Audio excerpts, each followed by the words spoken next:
हाँ जी फ्रेंड्स, सत श्री अकाल। वाहिगुरू जी का खालसा, वाहिगुरू जी की फतेह। किवें हो सारे। अज मैं थोनू कहानी सुनाऊंगी, नाले नाले एक सूट दिखाऊंगी जो कैनेडा तो सूट बनने आए सी। 5 सूट वो कंप्लीट हो चुके हैं। लैवेंडर कलर का सूट है और 70 ईयर्स ओल्ड जो आंटी हैगे है उन्हों का सूट है ये। और उन्होंने क्या सी लैवेंडर कलर का सूट और कलर्स फ्लावर्स भी जो है ना बिल्कुल लाइट शेड के पाने हैं। ते हुण मैं थोनू नाल नाल कहानी सुनाऊंगी ते नाल नाल वो सूट भी दिखाऊंगी। ठीक है, ओके फ्रेंड्स, तो आप रेडी हो? Okay, best of luck. हाँ जी फ्रेंड्स, ये सूट जो है लैवेंडर कलर का, ये मैंने जो है ना मतलब थोड़े ओल्ड एज हैं, 70-75 ईयर ओल्ड लेडी है और क्रेप का लैवेंडर कलर का सूट है। और मैंने आपको बेस्ट ऑफ लक इसलिए कहा था कि इस कहानी में जो मेन हीरो है, अगर हम वैसे बन जाएं तो जिंदगी में कभी हार नहीं सकते। तो इस कहानी में ऐसे है कि एक बार गुरुजी अपने शिष्यों को पढ़ा रहे होते हैं। जो 20-30 स्टूडेंट होते हैं उनमें से एक स्टूडेंट को बार बार समझाने पर भी समझ नहीं आता। तो कई दिन ऐसे चलता रहा। तो एक दिन गुरुजी को उस पर थोड़ा गुस्सा आया और उन्होंने बोला अपना हाथ दिखाओ, क्योंकि सभी को समझ आ जाता था, उनको समझ नहीं आता था।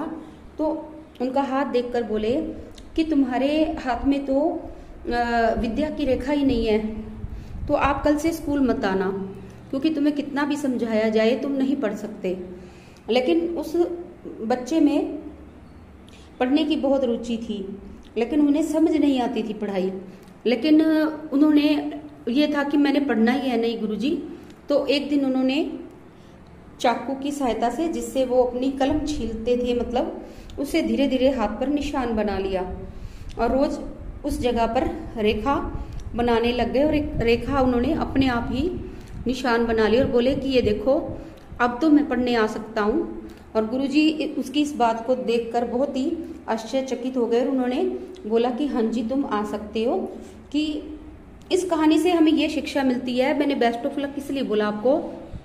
कई बार हम कुछ करना चाहते हैं, हमारे आसपास के लोग हमें जो है नीचा दिखा देते हैं कि तुम्हारे बस का ये काम नहीं है, और हम निराश होकर बैठ जाते हैं और अपना हार मान जाते हैं। लेकिन उनके हाथ में तो विद्या रेखा भी नहीं थी, लेकिन वो अपनी दृढ़ इच्छा और कड़ी मेहनत से, हार्ड वर्क से जो है वो उन सब बच्चों को पीछे छोड़ गए जिनको कि कुछ पढ़ाई में समझ नहीं आता था। पढ़ाई में समझ आना तो बहुत कम था, वो आगे चलकर व्याकरण के निर्माता बने, अष्टाध्यायी व्याकरण के निर्माता बने और उनका नाम था पढ़नी जी। और उन्होंने बहुत सी बुक्स लिखी और वो 2700 वर्ष तक अभी तक उनका नाम है। तो थोड़ी थोड़ी स्टोरी मुझसे भी मिलती है। जब 2004 में मैं मैरिज हुई तो मुझे भी कईयों ने बोला था कि ये पेंटिंग का काम कोई भी नहीं करवाता, पेंटिंग तो कोई पसंद नहीं करता, ये तो जैसे छोटे मोटे गाँव में ही कोई करवा लेता है, और तुम सिलाई सीखो। लेकिन मैं किसी की बात को एक बार तो मन में आता है, लेकिन मैंने सोचा नहीं मुझे इसके शौक है, मैं आगे बढ़ूंगी। तो आज ये जो सूट मैं आपको दिखा रही हूँ ये कनाडा से बनने आया है।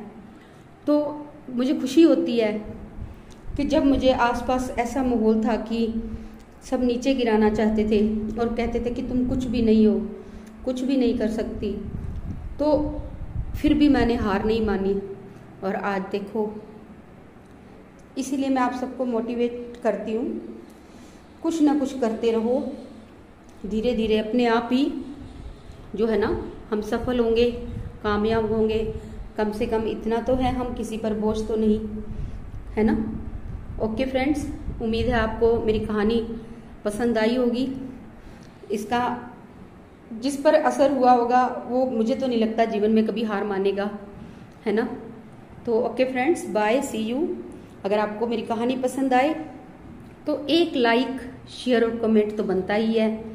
ओके, मैं आपकी सुखविंदर कौर उर्फ बबली आपसे विदा लेती हूँ, इसी विनती के साथ कि इस कहानी पर जो लाइक और कमेंट होंगे और व्यू होंगे उसके हिसाब से ही मैं सोचूंगी आप मुझे कितना प्यार करते हो।